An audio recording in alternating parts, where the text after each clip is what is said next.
What's up sa inyo mga master at welcome sa ating YouTube channel. Ito mga master, pag-usapan natin.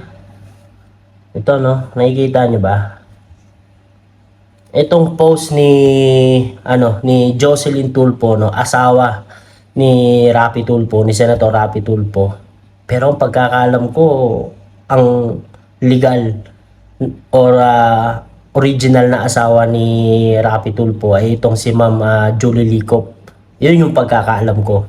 Pero, dito tayo, ibang topic yun. Pero dito tayo sa post ni Jocelyn Tulfo na kung saan binati niya ng Happy Father's Day etong si Raffy Tulfo. Yun pala, Happy Father's Day sa lahat ng tatay sa buong mundo, no? Kasama na si Raffy Tulfo doon. Kasi meron siyang post na kung saan dinog show or inulan ng mga basher, no? Inulan ng bashing etong post ni Jocelyn Tulfo, no? Pero bago natin simulan mga master, syempre shoutout sa inyo lahat at meron lang akong gustong i-promote sa inyo. Mga master, kayo ba ay isang OFW kagaya ko at naghahanap kayo ng isang lehitimo at mapagkakatiwala ang sending money apps?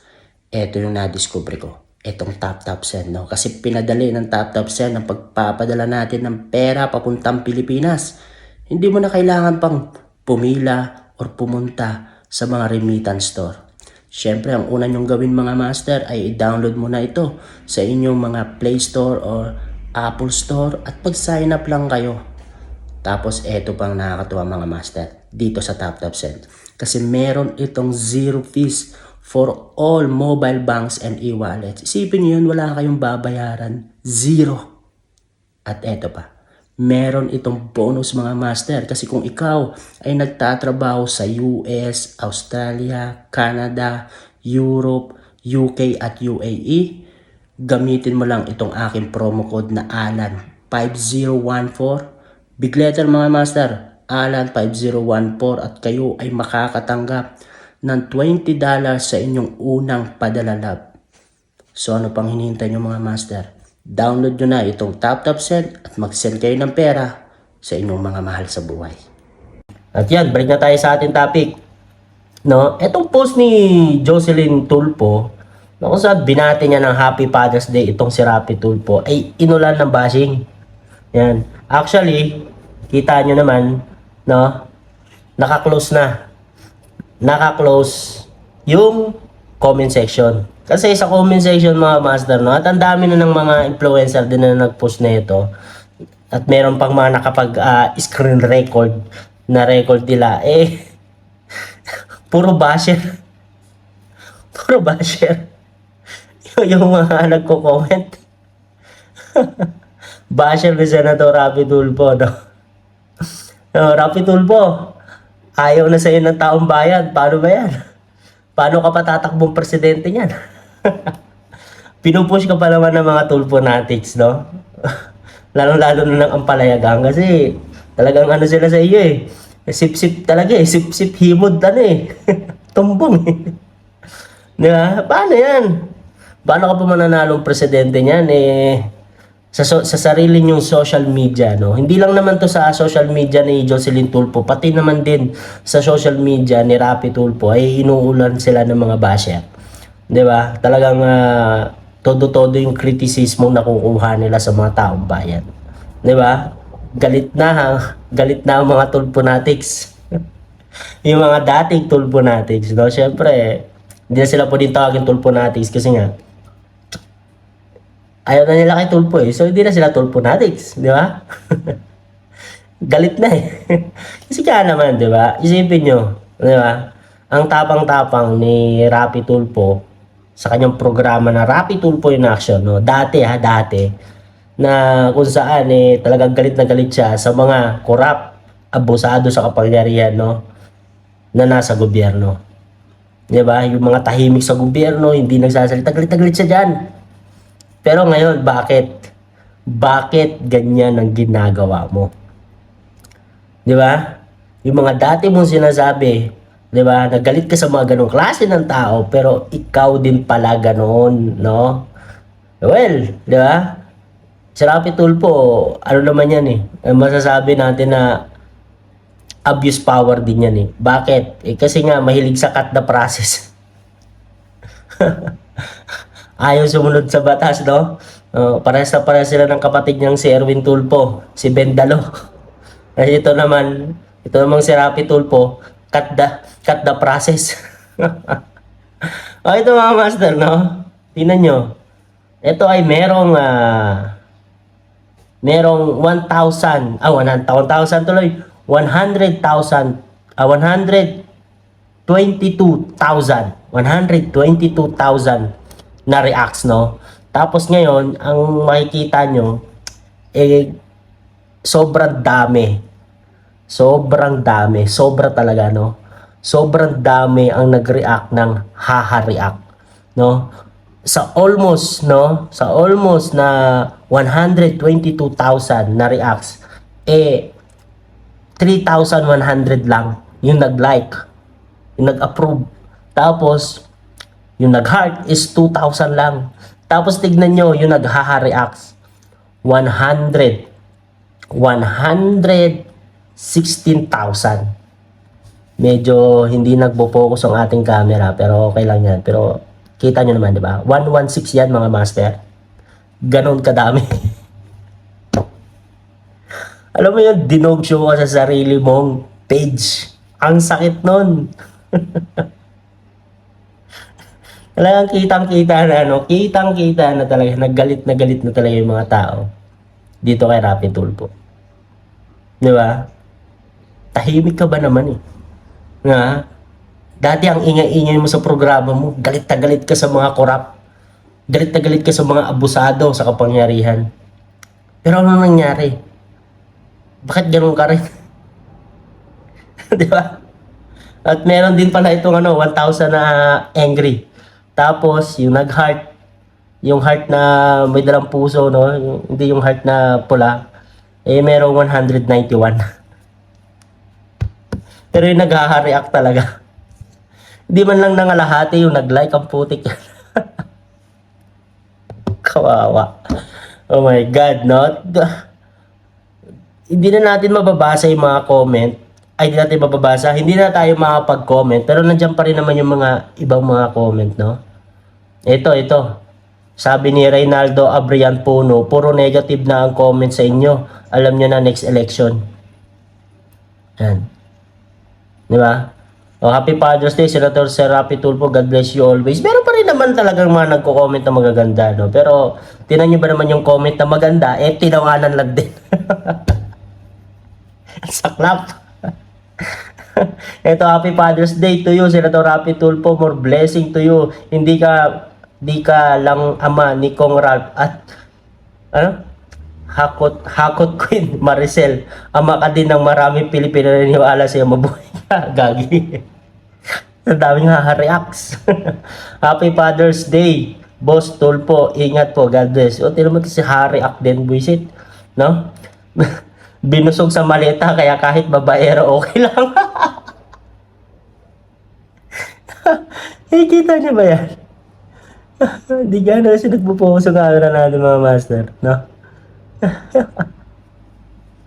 Oh my goodness. Happy tayo din sa iyong mukha ka kasing idol. Idol kita noon, hindi na ngayon, Robas. Diba? Hindi ikaw ang tunay na asawa. Si Julie Licop, may nag-comment dito. Parehas kami ng pagkakaalam, no? Parehas kami ng pagkakaalam, no? Ang legal na asawa ni Rapi Tulfo ay si Ma'am Julie Licop, no? Meron palang interview si Attorney Libayan dyan, no? At iba pang mga vloggers, no? Interview dito mismo sa original na asawa ni Rapi Tulfo na si Ma'am Julie Licop, no? Alamin niyo yung kwento, yung kabuuan ng kwento kung bakit, no? Nagkahiwalay sila ni Rapi Tulfo. Tingnan niyo kung gaano kagaling itong mga idol ng mga Tulfonatics. Ang lupit ng ginawa niya, no? Panoorin niyo yun, mga master, no? Sa mga hindi pa nakapanood, no? Try ko ilagay yung link dito sa ating comment section. Panoorin niyo yun kasi talagang magugulat kayo dyan sa idol Rapi Tulfo nyo. Talagang napakalupit. Magaling nga lang talaga siya sa away pamilya kasi based on experience. Based on experience, oh my goodness, no? Tagapagtanggol ng maleta at buhaya.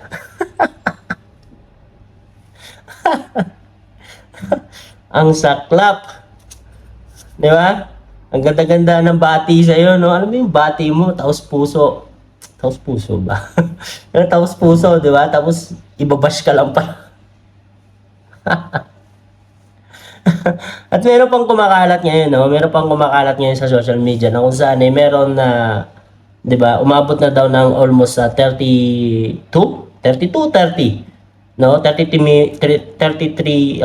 million na followers na itong Rapid Tulfo in Action, tapos biglang bumaba ng 22 million, no? Pero hindi makatotohanan yung 30, no? 30 million. Parang pagkakalam ko, umabot lang sila ng 23 something, no, followers sa Facebook, no, na ngayon ay bumaba na talaga. Pakita ko sa inyo, Rapid Tulfo in Action, bumaba talaga sila ngayon ng ngayon ay 22 million na lang ang kanilang followers, no, 22 million na lang ang kanilang followers. At pagkakaano ko dyan, pagkakalam ko lang is bumaba lang sila ng almost 1 million or wala pang 1 million, no? Pero malaki pa rin yun kasi alam naman natin, no, na itong 22 million followers ng Rapid Tulfo in Action is ang karamihan dyan is mga hindi na rin active, no? At yung mga talagang wala na rin pakialam, hindi na lang din sila nag-unfollow, no? Pero ako nag-unfollow na ako dyan. Kasuhan ka ba naman ng multiple cyber libel? Yung iba siguro di na nag-unfollow, pero makikita naman natin, no, sa kanilang mga posts, no, sa kanilang mga posts, sa kanilang mga video, sobrang konti na lang din talaga nanonood. Kahit doon sa Rapid Tulfo in Action sa YouTube, ganun din. Sobrang konti na talaga, no. Hindi gaya dati na 18 million, 22 million, di ba? Mga malalaki talaga mga views nila, no. Kahit away pamilya pa yan, talagang patok na patok sa mga Tulfo fanatics. Pero ngayon talagang wala na. Talagang nangonti na talaga sila, no? Dami na kasing galit. Lalo na nang pumasok sa politika itong si Rapid Tulfo, yun na. Nakita na nila yung totoong kulay, di ba? Lalo na kung napanood nila yung video na kung saan may interview yung original na asawa ni Rapid Tulfo, baka wala nang manood ng Rapid Tulfo in Action. Oh my goodness talaga, no? Pero yun na nga mga master, no? Ang saklap nun. Di ba? Nag-post ka ng ganon. Agad-agad ng bati mo.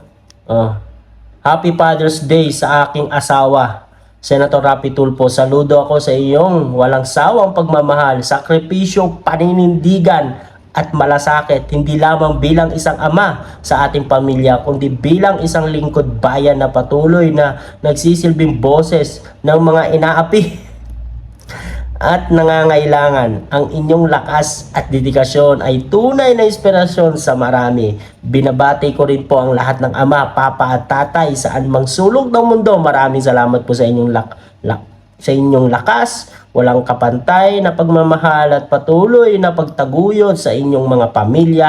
Kayo ang tunay na haligi ng tahanan at ilaw ng kinabukasan. Mabuhay po kayong lahat. Happy Father's Day.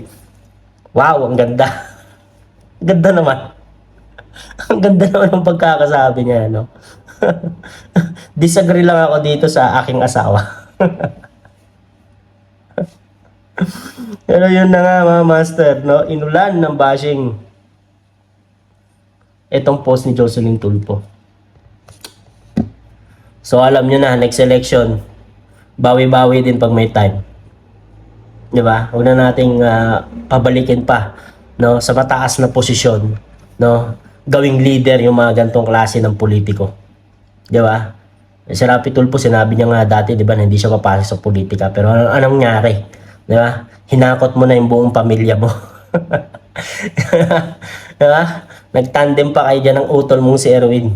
No? Si Erwin Tulfo. Muntik pang pumasok si Ben Tulfo. Naku, pag nagsama yung tatlong Tulfo, ano na lang kaya ang mangyayari sa Senado, no? Wala na. Kengkoy na. Oh my God. Ang saklap. Talaga Pilipinas. Kailan kaya tayo magbabagong mga Pilipino? Ba't tayo nag-uupo ng ganyan mga klaseng leader Alam naman natin na hindi makakatulong, 'di ba, sa Pilipinas. O yun lang mga master, hanggang dito na lang muna tayo at maraming salamat sa pagsama sa ating video. No, kung nagustuhan nyo itong video, sana huwag nyo kalimutan na mag-like. At kung nagustuhan nyo talaga itong ating channel, huwag nyo na rin kalimutan mag-subscribe. Maraming salamat mga master. God bless sa inyo lahat. Paalam.